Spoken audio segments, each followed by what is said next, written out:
possess, but the Reformed Protestant Bibles won't possess. These are books known as the Apocrypha.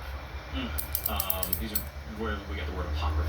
I see. So Catholic is the OG, the one Holy Catholic and Apostolic Church. Certainly, yes. Yeah. The correct. What's up, Catholic? Key boys, you know what I'm saying? Papacy. Papal boys. Key boys. So, and then the Protestants, sorry, this is probably dumb, but I just don't know.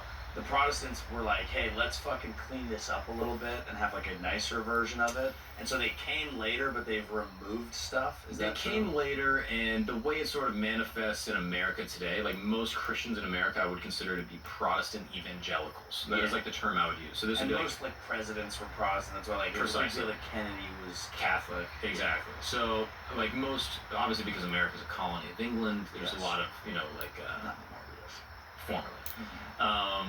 There's obviously a lot of like Lutheran Church of England evangelical type Christianity that exists in America. So they don't necessarily subscribe to the Pope. Right. They don't sort of organize under like one specific type of leadership the way Catholics do. They don't necessarily have the same reverence for Mary. They view Catholics, I think, as like worshiping Mary, but we don't. We honor Mary. And then they don't necessarily believe in the transubstantiation of the Eucharist. We don't believe in trans at all. It's basically, at church, they say this is the body and blood of Christ. Catholics believe that the spirit of those objects is basically imbued with the divinity of Christ and has to be honored as such, whereas Protestants believe it's sort of symbolic. And so I think, for me at least, I'm like, yeah, if you like Jesus, then you're pretty much in the club. Yeah. You know what I mean? It's like when people look at a college campus and they're like, you're all frat bros. And you're like, actually, we're fucking Sigma Chi, and we're like better at sports and other things. Let me put it this way. Protestants are big on sola scriptura. This is basically, the Bible is the truth alone. We don't need to listen to the Pope. The Bible, the words in the Bible is what it's all about. Sola fides, we're saved by faith alone. We don't need to do anything to earn God's love. We don't have to be good. We don't have to, if you love God, you will act good, but you don't have to do a certain number of things to get to heaven. You don't have to be like, God, look at all the good things I did. See, that's funny. I had the exact opposite belief. Where I'm like, I didn't grow up feeling like faith was very important, so I feel like God will look down on me and be like, he's a cool guy.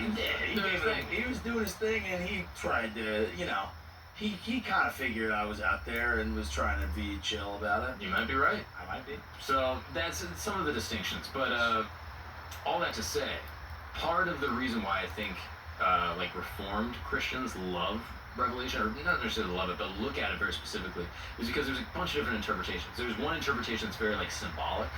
There's another interpretation that's very literal. And there's a certain subset of Christianity that doesn't like when you get a little too symbolic and metaphorical with the Bible. Because they think like, whoa. The Bible is without error, which basically every Christian believes. But once all of a sudden you start being like, oh, this is metaphorical, and this is metaphorical, and this is metaphorical, they get a little uncomfortable. Right, and then you can say everything is. Whoa. Yeah. So as a result, they kind of go the other way, and they go, no, Revelation is literal. That would have been a wild time. It's going to happen. Oh, it hasn't happened yet. It is all prophetic. Encuentra recursos y beneficios para profesionales visitando aliadopro.com. We all struggle. We just don't like to admit it.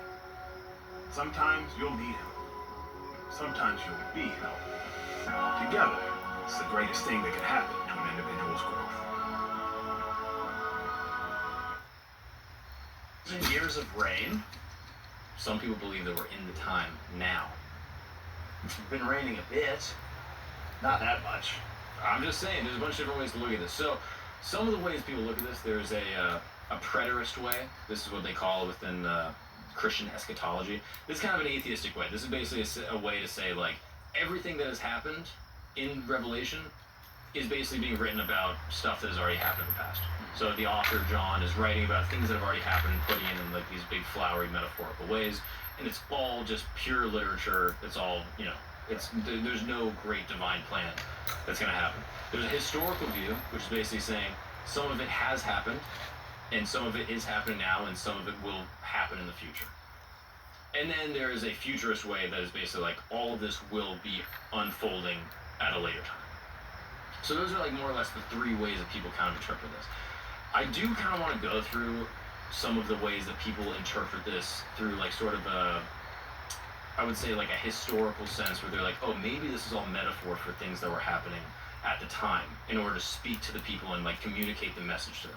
So one of the things I want to bring up is 666, the mark of the beast. This is a thing people talk about all the time. You see it in rock music, you see it in rap now, you know what I mean? It's like it's a whole thing. So what's up, guys? We're gonna take a break really quick because you need to get your labs done.